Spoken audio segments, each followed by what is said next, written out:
Welcome back to the DoD Risk Management Framework Series. I'm Mike Redman, here to get you through everything you need to know to successfully implement the DoD Risk Management Framework. We've made it to step 3, implementation. In this chapter, we're going to walk you through how to allocate the appropriate security controls for your information system, implement the security controls for your information system, and describe the information system in a functional manner appropriate for documentation in the security plan. If you're studying for the ISC² CAP examination, this section will help discern between a compensating control and a supplemental control. Plus, you'll want to study the concept and purpose of tailoring controls to your information system. Through this section, there are 2 primary tasks: the security control implementation and security control documentation. The key stakeholders here are the information system owner and the common controls provider. So, how do we work through implementation? It all starts with reviewing the control structure itself. Remember, all the controls are listed in the 853 in alphabetical order by identifier. That's the 2-letter identifier at the beginning. There is a number to append the family identifier to indicate each control within the family. Each control is configured consistently. You will have the control itself, which is the description, any supplemental guidance applicable to the control, control enhancements, references, and then assignments or variables to the control. Here you see an example of a control listing. You see the 2-letter identifier, in this case AU5, response to audit processing failures. You see I've highlighted here in red first the variable for the control, which would be an organizationally defined value for this particular control. Also, pay close attention under the supplemental guidance. Here you will see any other related controls to the particular control we are working. Each control contains a concise statement of the specific security capability needed to protect the particular aspect of an organization or information system. It describes the security activities or actions to be performed. Again, you see here the identifier and the long name, and then the control section itself, which will give a detailed explanation of what is to be achieved. And also pay close attention to the related control. You will find that under the supplemental guidance. This can be especially helpful when it comes to consistency across the control families, as well as any artifacts that need to be documented. With each control, again, there are control enhancements. They're there to build additional but related functionality to the basic control itself. They're there to either increase or strengthen the base control. These are selected if greater protection is needed due to potential impact or loss. This is why the categorization level was so important. Next, you will see the parenthetical entries. They are numbered sequentially for each control. You see, in this instance, we have parenthetical 1, 2, 3, and 4. Remember, all of them may not be required. It will depend on the categorization itself, whether you have indicated a high, moderate, or low. The reference section is there to identify any applicable laws, executive orders, directives, policies, standards, guidelines, anything that is a forcing function for this particular control. It may also contain pertinent websites for you to get additional information as to the history or the importance of the control as it applies to your information system. And then we have the assignments or the variables. These are there to designate where organizations should establish specific values for certain parameters. Again, these are fully tailorable, and we're going to get into that a bit later, but that is the key to understand here. The risk management framework is not cut by number. It's not cookie cutter. It's supposed to be tailored to each specific information system and specific environments. When we look at how to tailor these controls, there are core things to keep in account. Remembering no 2 information systems are in an identical environment, so obviously no 2 information systems should be protected identically. There are going to be one-offs and uniqueness to each information system. Again, that is part of the beauty and the elegance of the risk management framework. However, you have to let it work. Select the initial security control baseline, and Then consider all aspects of risk against that information system to give you your tailored set of security control baseline. Tailoring controls is somewhat a very basic process. It just takes cerebral thought. You have to think through it. The basic process itself is applicable to all national security systems as well as non-DoD agencies. The new version of the DoD Risk Management Framework covers 3 core steps. The select step, select the initial set of controls. The tailor step, tailor that initial set of controls, and then supplement those tailored controls. Again, make it unique to the system. The CNSS has additional supplemental parameters such as specific review frequencies and specific control specifications. When tailoring controls, what do you need to keep in mind? Well, the 3 primary areas should be the scoping guidance itself, compensating controls that need to be introduced, and then organizationally defined parameter specifications. Also, ensure that you are aligned with the operational activities as well as being aligned with the operating environment. There is a large difference between the protection profile of a system here in the continental United States and a system, for instance, in the middle of the Middle East. You should not try to protect them the same. However, the information may be identical, so that's where the compensating controls will come into play. Specific scoping guidance areas include the common control itself, the security objective for the information system, the security component allocation, technology, the physical infrastructure, policy and regulation, operational and environmental issues, scalability of the information system itself, and any public access requirements that need to be taken into account. When working through each of the organizationally defined parameters, just understand that they're there to provide the flexibility to determine certain portions of the control for specific organizational requirements. Again, it's making security meet the mission, not making the mission adjust to the security requirements. Again, this is not DICAP 2.0. That brings us to overlays. The overlays are simply pre-tailored guidance for a specific community of interest. There's a classified overlay, there's a space systems overlay, there's an RDT&E overlay.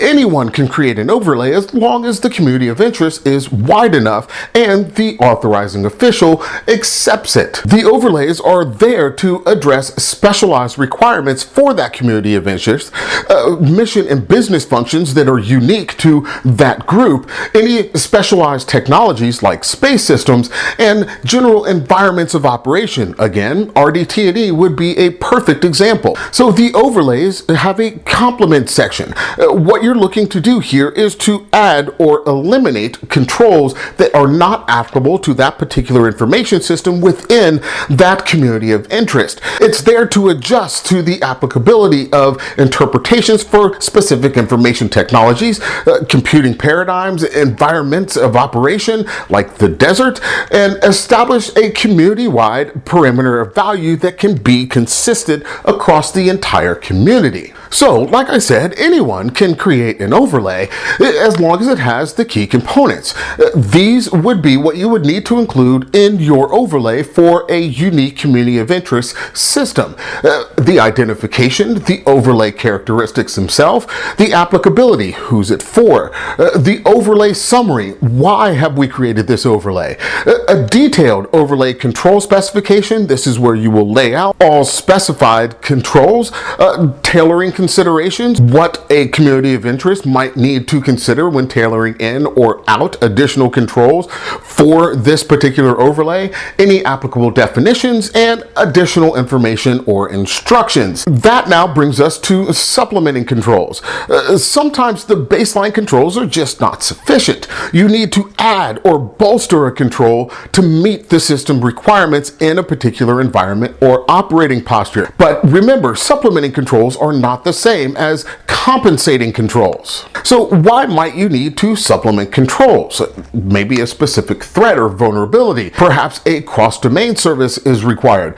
There might be specific statutory or regulatory requirements of a system in one location versus another location. Highly sensitive information or application layering security might be required. These are all real good reasons to consider supplemental controls, doing more than what the base control asks for to make it unique to that information system.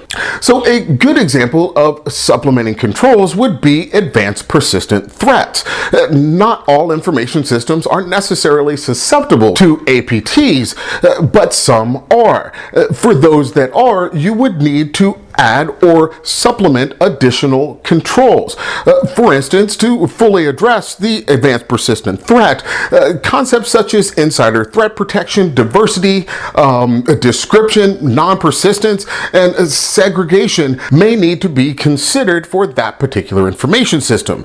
Again, tailoring to the system, not just using a checklist. Now that we've defined supplemental controls, that brings us to compensating controls. These are controls that are selected in lieu of, or because the original control cannot be met in its exact specifications, you select a different control that meets the same security requirements, just in a different way. That control should be equivalent or comparable to the control that you're having to compensate for. When compensating controls, you would again refer to the NIST publication 853, where all the base controls are, and then select the control that meets your requirement and document any supporting rationale as to why that control was selected and another one was not. For instance, let's take screen locks. To prevent access to a specific workstation, the information system activity session lock automatically should lock after a specified period of time. However, let's say you have an information system that puts life and limb in danger if that screen locks, like an air traffic control system. What are the possible compensating controls that you could put in its place? How about 24/7 physical monitoring? If the system is never left unattended, why would, in fact, the screen or session need to be locked? This meets the spirit of the original requirement, just not in the way that the original control intended. Let's do one more. Remote access monitoring. Simply stated, all remote access must be monitored using automated mechanisms. Now, the problem, no automated capabilities are available due to cost or expanded mission considerations. What are the possible compensating controls that you could use in this instance? How about manual audits and manual audit logging? When automated mechanisms aren't in place, it doesn't mean we just don't do it. We just have to find another way. Get out a pen and paper and audit the system manually until an automated solution can be afforded or the mission considerations have expired. Here's another look at specifically how to tailor controls. You see the core identifier, the control name, the 853 base variable, and then you would move to the, for instance, 1253 and see that instead of what the base indicates, perhaps you need to do at least annually to meet the national security system requirements.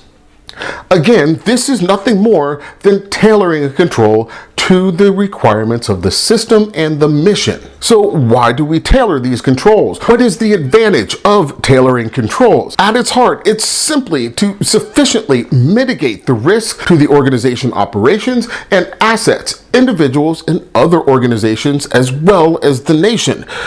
Remember, tailoring controls should always be risk-based, not convenience.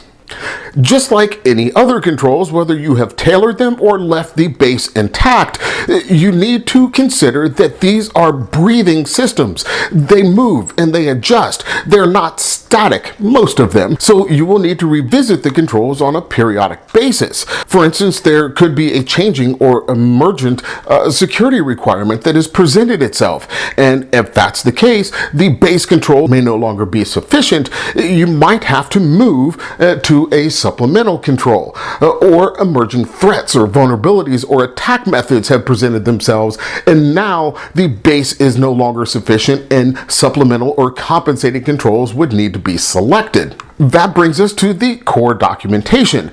Once we have adjusted or tailored from the base security controls, we fully document the controls and their statuses. This is a primary function of the information system owner and the common controls provider. Again, this is not the only individuals, just the owners or the primary roles for this activity. Keeping in mind that the controls cover the entire gambit, both operational, technical, and physical.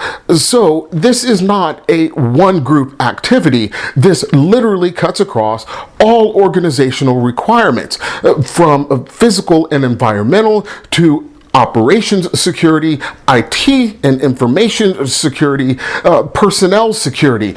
Everyone has a role to play in this activity. This is not just an IT function. Specifically, for instance, when dealing with software, there are some specific things that need to be taken into account, such as the developer needs to provide the system architecture and software design, as well as ensure integrity of all integrated components.